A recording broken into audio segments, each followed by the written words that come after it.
Hi guys, எல்லாருக்கும் வணக்கம் guys. இந்த வீடியோவில் நம்ம என்ன பார்க்க போகிறோன்னா, என்ன மன்னிச்சிடுங்க, இந்தியா மற்றும் நியூசிலாந்து எதிரான சாம்பியன் டிராஃபி இறுதி போட்டிக்கு முன்னே நான் இந்திய அணி பற்றி இப்படி பேசுனது தப்பு தாங்க. இப்போ நான் உணர்றேன். உலகில் தலை சிறந்த அணி என்ன கேட்டால் நான் இப்போ இந்தியாவை சொல்லுவேன்.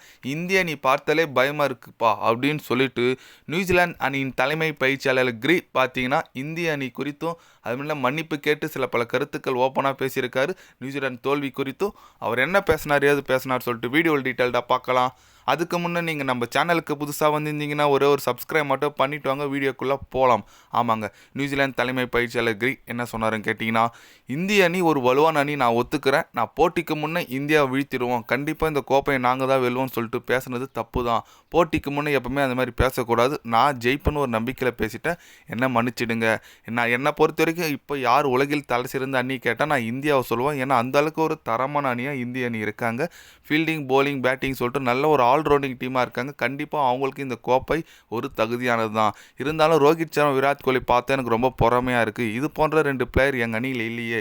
எக்ஸ்பீரியன்ஸான பிளேயர் இருக்காங்க, இருந்தாலும் ரோஹித் சர்மா, விராட் கோலியோட குவாலிட்டி எனக்கு தெரியும் என்னன்னு. கண்டிப்பாக அவங்களோட பார்த்தா எனக்கு ரொம்ப பொறாமையாக இருக்குது. இந்திய அணிக்கு 2 பேர் கிடைச்ச பொக்கிஷன் நான் சொல்லுவேன் அப்படின்னு சொல்லிட்டு நம்ம நியூசிலாந்து அணியின் தலைமை பயிற்சியாளர் கிரி பார்த்தீங்கன்னா சூப்பராக பேசியிருக்காருங்க. கரெக்டுங்க, அவர் சொல்கிறது கரெக்டுங்க. இந்த போட்டி, இந்த சீரீஸ் நான் வெற்றி பெறத்துக்கு ஒரு முக்கிய காரணம் யாருன்னு கேட்டால், என்ன கேட்டால் நான் சொல்கிறது ரோஹித் சர்மா, அப்புறம் விராட் கோலி சொல்லுவேன். ஏன்னா 2 பேருமே நல்ல எக்ஸ்பீரியன்ஸான பிளேயர். ரோஹித் சர்மா ஃபைனலி நல்லா விளையாடினார். நம்ம விராட் கோலி பார்த்தீங்கன்னா செமிஃபைனல் நல்லா விளையாடினார். ஒரு அனுபவத்தை எடுத்துன்னு வந்து மெயின் மேட்ச்சில் காட்டினாங்க பாருங்கள், அதுதான் ஒரு அனுபவம்னு சொல்லுவாங்க.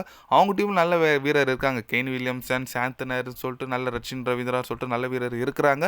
ஆனால் எக்ஸ்பீரியன்ஸான பிளேயரும் பார்த்தோன்னா வெறும் கெயின் வில்லியம்சன் மட்டும்தான் இருக்காங்க. மற்றபடி சொல்கிற அளவுக்கு ஒரு பெரிய எக்ஸ்பீரியன்ஸ் யாரும் டீமில் இல்லை.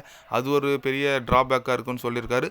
கரெக்டுங்க, அவர் சொல்கிறது கரெக்டு தான். பட் போட்டிக்கு முன்னே நம்மளை என்னென்ன சொன்னாருங்க, அவர் ஜெயிச்சிருவோம், கண்டிப்பாக இன்றைக்கி ஒரு பெரிய அப்செட் இருக்குது, இன்றைக்கி இந்தியாவை நாங்கள் வீழ்த்துவோம் அப்படி இப்படின்னு சொல்லிட்டு ரொம்ப ஓவராக பேசினார்.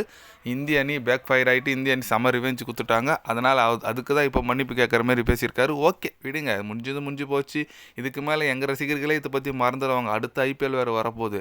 இன்னொரு 9 நாள் தான் இருக்குது. அதுக்குள்ளே ஐபிஎல் வந்துச்சுன்னா தலைவன் இப்போ யாரெல்லாம் இந்தியா டீம் எல்லாம் ஒன்றா சப்போர்ட் பண்ணுவாங்க, எல்லாமே பிரிஞ்சு போயிட்டு இப்போ ஐபிஎல் எங்கள் ஸ்டேட்டுக்கு சொல்லிட்டு சப்போர்ட் பண்ணுவாங்க. ஏன்னா அந்தளவுக்கு ஒரு பெரிய திருவிழா மாரி வரப்போகுது ஐபிஎல். அதனால் கண்டிப்பாக இந்திய அணி இந்த வெற்றி கண்டிப்பாக ஒரு மறக்க முடியாத வெற்றி தான். அடுத்த ஐபிஎல் போவாங்க வாங்க.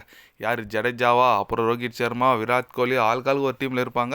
நல்ல ஒரு மேட்ச் என்டர்டெயின்மெண்ட் காத்துட்ருக்குன்னு சொல்லலாங்க. நீங்கள் சொல்லுங்கள், நம்ம சாம்பியன் டிராஃபி வெற்றி பெறது குறித்தும் இந்த நியூசிலாந்து அணி தலைமை பயிற்சியாளர் பேசியிருக்கிறது குறித்தும் நீங்கள் என்ன நினைக்கிறீங்கன்னு சொல்லிட்டு மறக்காமல் கமெண்டில் கொஞ்சம் சொல்லுங்கள். இது போன்ற ஸ்போர்ட்ஸ் யூஸாக தெரிஞ்சுக்கணுன்னா சேனலை சப்ஸ்கிரைபர் லைக் ஒன்று பண்ணிக்கிங்க. கண்டிப்பாக கிரிக்கெட் பற்றி day by day channel update வரும். மறக்காமல் சப்ஸ்கிரைப் மட்டும் கொஞ்சம் பண்ணி வச்சுக்கோங்க. நன்றி, வணக்கம்.